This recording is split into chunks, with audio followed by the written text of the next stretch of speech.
Bulletin का आगाज करें। खबर दें 26वीं आईनी तरमीम के निफाज के बाद चीफ जस्टिस की तकर्री के लिए खुसूसी पार्लिमानी कमेटी तश्कील दे दी गई है। कमेटी में मुस्लिम लीग नून की जानिब से ख्वाजा आसिफ, एहसन इकबाल, शाइस्ता परवेज मलिक और आजम नज़ीर तारड़ शामिल हैं। पीपल्स पार्टी की तरफ से राजा परवेज, अशरफ, नवीद कमर और senator Farooq H Naik committee का हिस्सा हैं। MQM की जानिब से राना अंसार और JUI से कामरान मुर्तज़ा कमेटी में शामिल किए गए हैं।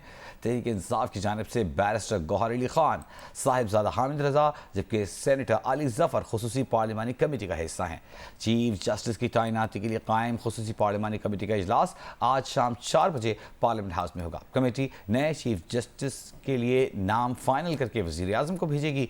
चीफ जस्टिस 26वीं आईनी तरमीम के तहत नए चीफ जस्टिस की तकरीरी मौजूदा चीफ जस्टिस की रिटायरमेंट से 3 दिन कबल होगी। नए चीफ जस्टिस की तैनाती में 18 घंटे से भी कम वक्त रह गया है।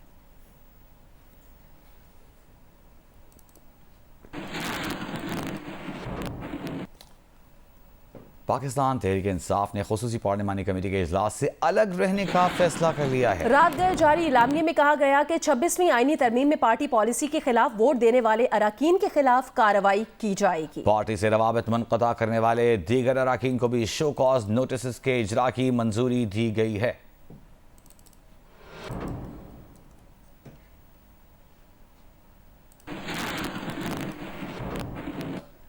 वज़ीर दिफा ख्वाजा मोहम्मद आसिफ ने कहा, यह तासुर गलत है कि चीफ जस्टिस के लिए जस्टिस याहिया आफरीदी हुकूमत के उम्मीदवार हैं। चीफ जस्टिस के इंतखाब के लिए बनने वाली कमेटी फैसला करेगी कि अगला चीफ जस्टिस कौन होगा। प्रोग्राम कैपिटल टॉक में चेयरमैन तहरीक इंसाफ बैरिस्टर गौहर ने कहा कि यह तासुर गलत है कि जस्टिस मुनीब अख्तर तहरीक इंसाफ के जज हैं, हमारा कोई जज नहीं। एक तासुर है कि हुकूमत का उम्मीदवार जो है वो याहिया आफरीदी है। नहीं, मेरा नहीं ख्याल, मेरा ख्याल है आपका तासुर जो है ना वो अखबारों में खबरें हैं। नहीं, खबरें तो अच्छा, इंप्रेशन दुरुस्त है कि काजी फायज ईसा साहब जो हैं वो मुस्लिम लीग नून और पीपल्स पार्टी के जज हैं और मंसूर अली शाह साहब PTI के जज? नहीं, हमारे कोई जज नहीं। अच्छा, दो बिल्कुल ये तासुर ज़ायल होने चाहिए। हमने कभी भी जजेस में कोई तफरका नहीं किया। अच्छा। कभी भी नहीं किया। हमने उनमें से किसी एक को भी नहीं कहा ये हमारा जज है। हम कहते हैं आप सारे सुप्रीम कोर्ट के जजेस हो, इंसाफ के मुताबिक फैसले करो, जैसे आप करना चाहते हो, आईन और कानून के मुताबिक फैसले करो। That's it. और अब आपको बताएं कि वज़ीर आज़म के मुशीर बराए सियासी उमूर राना सनाउल्लाह ने कहा है कि 26वीं आईनी तरमीम का मुसव्विदा PTI ने मौलाना फजलुर रहमान के साथ मिलकर बनाया था। जियो न्यूज के प्रोग्राम आज शाहजेब खानजादा के साथ में बातचीत करते हुए उन्होंने कहा, 3 सीनियर तरीन जजेस में चीफ जस्टिस मुंतखब करने का ख्याल अदलिया ने खुद पेश किया जब इसने सिंध और लाहौर हाई कोर्ट के चीफ जस्टिस टॉप 3 जजेस में से मुकर्रर किए। अगर टॉप 3 जजों में से कोई जज मना कर दे तो चौथे नंबर के जज पर गौर किया जाएगा। के इंसाफ जो है उन्होंने पहले मौलाना के साथ मिलके यही मसवदा इसको तय किया, इसको बनाया, उसके बाद हमारे सामने आया। जब हम उसके ऊपर एग्री हुए तो ये भाग गए वहां से। जुडिशल कमीशन जो है उसके टोटल 13 मेंबर हैं। उन 13 मेंबर्स में से सबसे जो बड़ा शेयर होल्डर है वो जुडिशरी है। अब ये 3 सीनियर मोस्ट का जो है वो आइडिया जो है ये हमारा नहीं है, ये जुडिशरी का है। इस मर्तबा जुडिशल कमीशन है, उन्होंने इसके मुताबिक जो है वो फैसला किया सिंध हाई कोर्ट का, पंजाब हाई कोर्ट का, तो वही फार्मूला जो है वो वहां से उठा के कॉन्स्टिट्यूशन में जो है वो ले आए हैं। टॉप 3 में से एक का नाम प्रपोज किया जाए, वो मना कर दें तो टॉप 3 में से ही बाकी 2 को ऑफर किया जाएगा। नहीं, अगर वो मना कर देते हैं तो फिर टॉप 3 होंगे, उसमें से जो नंबर 4 होगा वो उन 3 में शामिल हो जाएगा। मंसूर अली शाह साहब बहुत क्रेडिबल, बहुत अच्छे इंसान है, बहुत अच्छे जज हैं। सीनियर मोस्ट जो फार्मूला था उस फार्मूले ने बड़ा डैमेज किया है जुडिशरी को भी, हमारे अदालती निजाम को भी। वो लोग पहले इस मनसब के ऊपर रहे हैं, उन्होंने कुछ मामलात ऐसे किए हैं कि जो इंतहाई काबिल अफसोस है। PTI के सेक्रेटरी जनरल सलमान अकरम राजा ने कहा है कि ज़ैन कुरैशी ने PTI से राबिता मुनक़ता कर दिया था। उनके मामले की तहकीक ज़रूर की जाएगी और जो लोग गायब रहे और अब अचानक वीडियो जारी कर रहे हैं उनका किरदार मशकूक है, उनसे ज़रूर सवाल करेंगे। जियो न्यूज़ के प्रोग्राम आज शाहजेब खानजादा के साथ में बात करते हुए 26वीं तरमीम का मतन PTI के मुताबिक नहीं है, कहा हमें इससे शदीद इख्तिलाफात हैं। क्या दुरुस्त है कि मतन आप ही के मुताबिक है? बिल्कुल नहीं दुरुस्त। मतन पे हमें शदीद तहफ़्फ़ुज़ात हैं। ने मौलाना साहब के साथ गुफ्तगू की इस गर्ज से कि जो बहुत बड़ी तबाही आने वाली थी उसको रोका जाए। अगर हमारे किसी मेंबर के किसी भी जुमले की वजह से ये तासुर उभरा है तो मैं बिल्कुल वजाहत से ये कहना चाहता हूँ कि ये पार्टी का बिल्कुल मौक़िफ़ नहीं है। जो लोग गायब रहे लेकिन उन्होंने वोट नहीं डाला, हम समझते हैं कि उनका भी जो इस वक्त किरदार है वो तवज्जो तलब है, बल्कि कुछ हालात में मशकूक भी है। उस हवाले से हम एक आध दिन में फैसला करेंगे। हमारी अपनी अंदरूनी तहकीक जारी है। हम समझते हैं कि जिन लोगों ने राब्ता हमसे मुनक़ता किया, हमारे लोग मुतय्यन थे तमाम MNAs सेनेटर्स से राब्ता करने के लिए, और राब्ता मुनक़ता करने के बाद अचानक वीडियोस जारी कर दी, तो उनसे सवाल किया जाएगा। ज़ैन कुरैशी साहब भी उनमें शामिल हैं जिनके आप ये तहकीक तलब मामला है जिनकी आप बात कर रहे हैं? जी बिल्कुल। खान साहब का दुनिया से राब्ता मुनक़ते था 3 अक्टूबर के बाद से। जब हम उन्हें मिले हैं तो ये पहली उनकी गुफ्तगू थी। उन्हें किसी बात का इल्म नहीं था।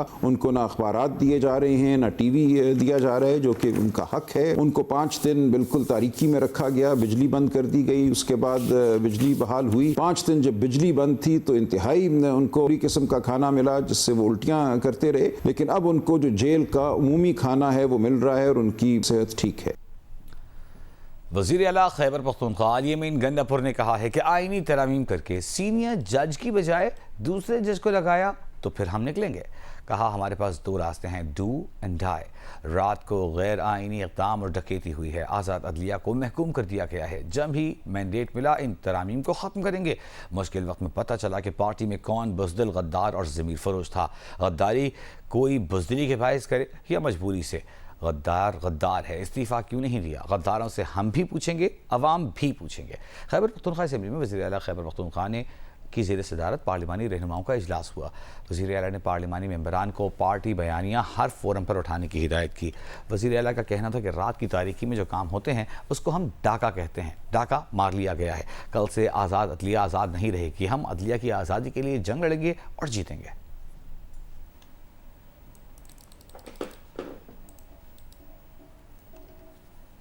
26वीं आईनी तरमीम की मंजूरी के बाद बनने वाली पार्लिमानी कमेटी के लिए MKM पाकिस्तान की जानिब से इख्तलाफात सामने आ गए हैं। MKM ने राना अंसार का नाम दे दिया है। MKM पाकिस्तान की मरकजी कमेटी का इजलास इस्लामाबाद में हुआ, जिसकी सदारत चेयरमैन MKM पाकिस्तान खालिद मकबूल सिद्दीकी कर रहे थे। इजलास के बाद MKM पाकिस्तान के इजलास में पार्लिमानी कमेटी के नाम पर इख्तलाफात सामने आ गए। इब्तिदा में MKM पाकिस्तान की जानिब से रुकने कौमी असम्बली ख्वाजा इजहारुल हसन का नाम फाइनल किया गया था, ताहम अचानक से नाम तब्दील कर दिया गया। चेयरमैन MKM पाकिस्तान ने रुकने कौमी असम्बली राना अंसार का नाम स्पीकर कौमी असम्बली को भिजवा दिया है। ज़राए के मुताबिक चेयरमैन MKM की जानिब से MKM के मरकजी रहनुमाओं से इस नाम पर कोई मुशावरत नहीं की गई।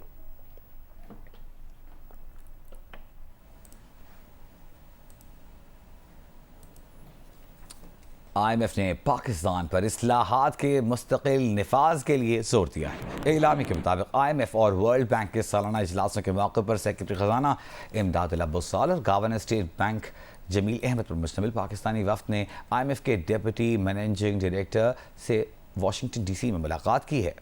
पाकिस्तानी वफ्द ने टैक्स बुनियादों में वसअत, सूबाई ज़रई आमदनी टैक्स की विफाकी टैक्स से हम आहंगी, सब्सिडीज़ में तवाज़ुन, हुकूमती हजम में कमी और तवानाई की कीमतों में कमी के जरिए मालियाती वसाइल में इजाफे की कोशिशों पर बात की। मुलाकात के दौरान निजी शोबे की तरक्की की रफ्तार तेज़ करने और IMF के रेजिलियंस और सस्टेनेबिलिटी फ़ंड के ज़रिए पाकिस्तान में मालियाती इस्तेहकाम की तामीर और मालियाती बैरूनी शोबे में पॉलिसीज़ के तसलसल के हवाले से उठाए गए इक़दाम भी ज़ेर बहस आए।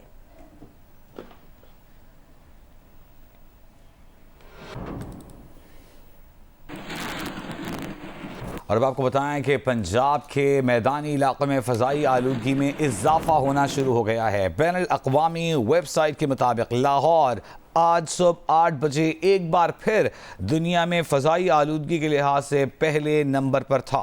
लाहौर में 427 पार्टिकुलेट मैटर्स रिकॉर्ड किए गए। मुल्तान में 330, हरीपुर में 217 और पेशावर में 214 पार्टिकुलेट मैटर्स रिकॉर्ड किए गए।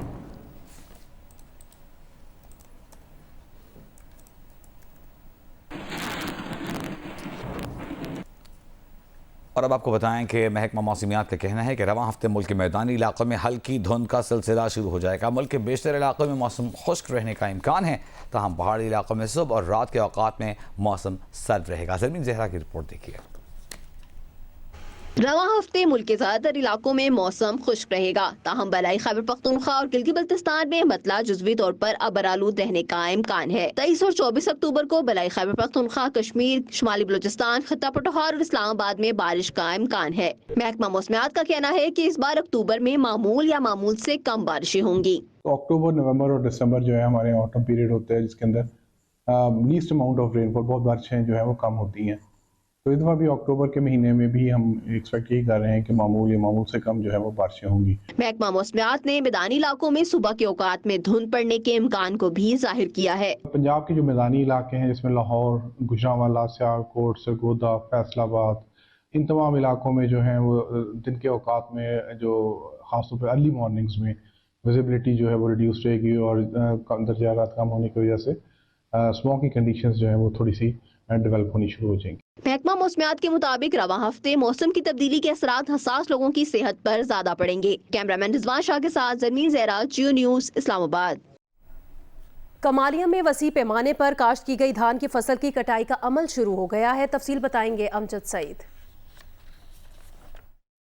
हाँ जी बिल्कुल, धान की फसल के लिए कमालिया की ज़मीन नहायत अहम तस्वर की जाती है। इलाका भर में वसी पैमाने पर इस फसल को काश किया गया है। महकमा ज़राअत के ज़राए के मुताबिक 50,000 से ज़ायद एकड़ रकबा पर यह फसल काश की गई है। इस वक्त ये फसल पककर मुकम्मल तैयार हो चुकी है और इसकी कटाई का अमल भी शुरू हो चुका है। नवंबर तक इस कटाई के अमल को मुकम्मल होने के बाद इस फसल को मंडियों में पहुँचना शुरू हो जाएगी। इसके साथ साथ महकमा ज़राअत के अफसरान गांव-गांव जाकर काश्तकारों को बता रहे हैं कि धान की फसल की कटाई के बाद इसकी बाकियात को आग मत लगाएं, क्योंकि इससे स्मोक का भी ख़तरा होता है। अगर खिलाफ वर्जी पाई गई तो फी एकड़ 15,000 रुपये के करीब जुर्माना किया जाएगा। सखर बैराज की रिहेबिलिटेशन और मॉडर्नाइजेशन का मंसूबा 4 माह तक इल्तवा का शिकार रहने के बाद दोबारा शुरू हो गया है। बैराज को 8 माह के लिए आम ट्रैफिक के लिए बंद कर दिया गया है। यासिर फारूकी मजीद बता रहे हैं। वर्ल्ड बैंक के ताउन से हुकूमत सिंध ने सखर बैराज के दरवाजों की तब्दीली और जदीद मशीनरी नफ्स करने का मंसूबा 2023 में शुरू किया। सैलाबी सूरत हाल के बाइस मंसूबा 4 माह तक इल्तवा का शिकार रहने के बाद अब दोबारा शुरू हो गया है।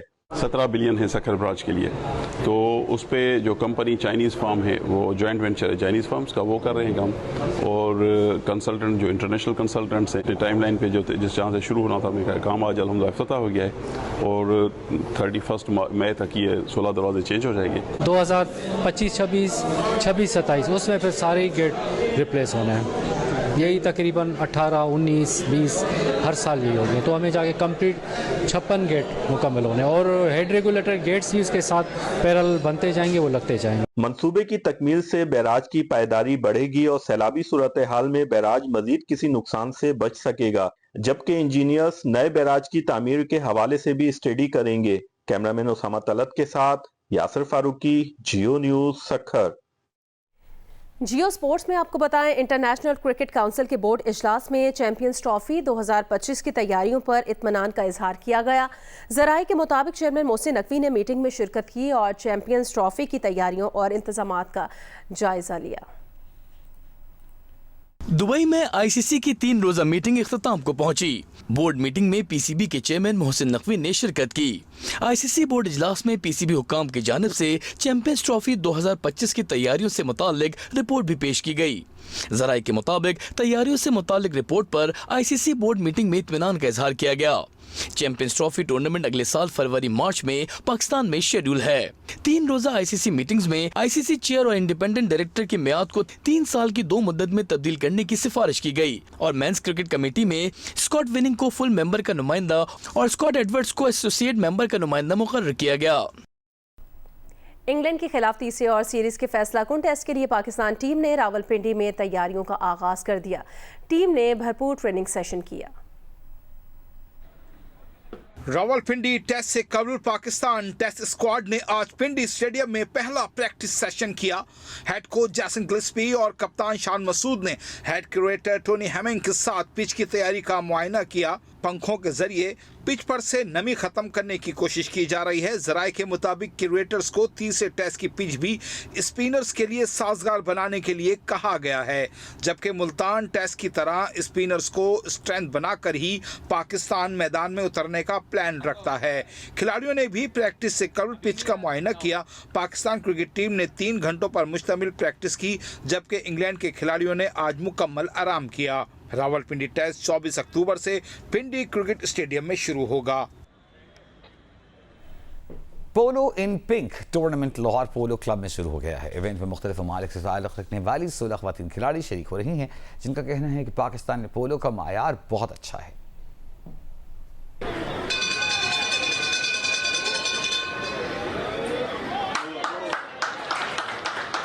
लाहौर के अब एक पोलो ग्राउंड में शुरू होने वाले पोलो इन पिंक टूर्नामेंट में 16 टीमें हिस्सा ले रही हैं, जिसकी खास बात 16 गैर मुल्की ख़वातीन खिलाड़ियों का हिस्सा लेना है। उनका ताल्लुक Italy, Iran, Argentina, Norway, England, Mexico और आयरलैंड से है। पाकिस्तानी ख़वातीन खिलाड़ी भी इवेंट में हिस्सा ले रही हैं।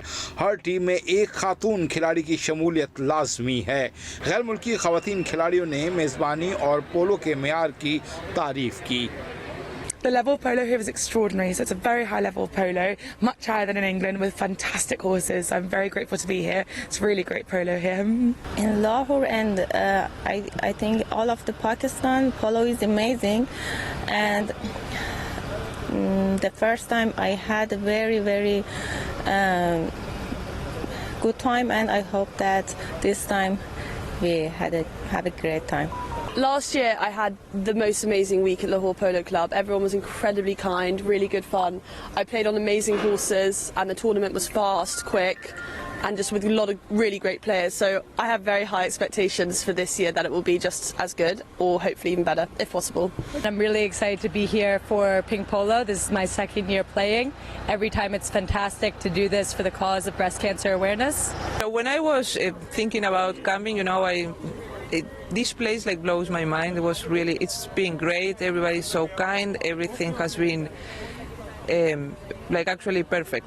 I would love to come back. मुंतज़मीन का कहना है कि पोलो इन पिंक टूर्नामेंट छाती के कैंसर से आगाही के लिए मुनक्किद किया जाता है। गैर मुल्की ख़वातीन और टीमों की बड़ी तादाद में शिरकत इसकी कामयाबी का सबूत है। देखिए, एक तो ये बहुत अब तो नेशनल टूर्नामेंट बन गए लाहौर पोलो क्लब में पोलो एंड पिंक जो होता है, और हर साल ही ये एक्सपैंड होता है in terms of number of people who attend the event. इस साल भी पिछले साल से ज़्यादा इंटरनेशनल प्लेयर्स आई हैं, which in itself is a very big thing, it's an achievement.